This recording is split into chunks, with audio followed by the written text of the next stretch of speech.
Sun டிவில ஒளிபரப்பாயிட்டு வர கயல் serial நடிகை தற்கொலை முயற்சி செஞ்சிருக்காங்க. அந்த நியூஸ் தான் இப்போ சோசியல் மீடியால வைரல் ஆயிட்டு வருது. சென்னையில பிரபல சீரியல் நடிகையான அமுதா குடும்ப தகராறு காரணமா வீட்டுல இருக்கிற ஃபேமிலியே தற்கொலைக்கு முயன்றதா தகவல் வெளியாக இருக்கு. கணவருடன் ஏற்பட்ட கருத்து வேறுபாடு காரணமா அவங்க தற்கொலை முயற்சியில ஈடுபட்டு இருக்கலாம்னு கூறப்படுது.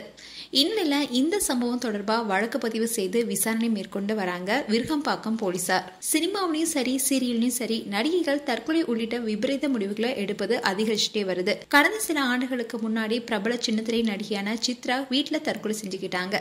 இந்த சம்பவம் ரசிகர்களை கடும் அதிர்ச்சியில ஆழ்த்தினுச்சு. இந்நிலையில்தான் மீண்டும் ஒரு அதிர்ச்சி தரும் சம்பவம் நடந்திருக்கு.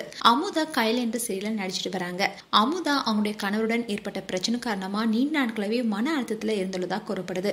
இந்நிலையில நேத்து வீட்டுல தனியா இருந்தப்போ அமுதா கழிவறையை சுத்தம் செய்ய பயன்படுத்தும் திரவத்தை குடிச்சிட்டு ஃபேன்ல தற்கொலைக்கு முயன்றதாகவும் கூறப்படுது. இதை அறிந்த அமுதாவோட தோழி அவங்கள மருத்துவமனையில அனுமதிக்கப்பட்ட நிலையில அங்க அவங்களுக்கு சிகிச்சை அளிக்கப்பட்டு வருது.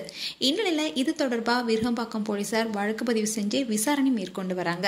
குடும்ப தகராறு தான் காரணமா இல்ல வேற ஏதாவது பிரச்சனையான விசாரணை நடத்திட்டு வராங்க. அவங்களுக்கு அங்க தீவிர சிகிச்சை அளிக்கப்பட்டு வருவதா தெரியுது. இதற்கிடையே அமுதா தற்கொலை முயற்சி செய்த விவகாரம் தொடர்பா விருகம்பாக்கம் போலீசார் வழக்கு பதிவு செஞ்சு விசாரணை நடத்திட்டு வராங்க. மேலும் அமுதோடைய கணவர்கிட்டையும் விசாரணை நடத்திட்டு வராங்க என்ற தகவல் வெளியாக இருக்கு.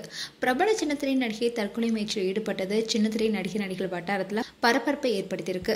இந்நிலையில இதை கேட்டு பலருமே அதிர்ச்சியில் ஆழ்ந்திருக்காங்க. மேலும் அமுதா குறித்து உங்களுடைய கருத்துக்களை கமெண்ட் செக்ஷன்ல சொல்லுங்க. இது போன்ற வீடியோஸை பார்க்க நியூஸ் தமிழ் கிளிட்ஸ் சப்ஸ்கிரைப் பண்ணுங்க. மறக்காம நோட்டிபிகேஷன் பட்டனை கிளிக் பண்ணுங்க.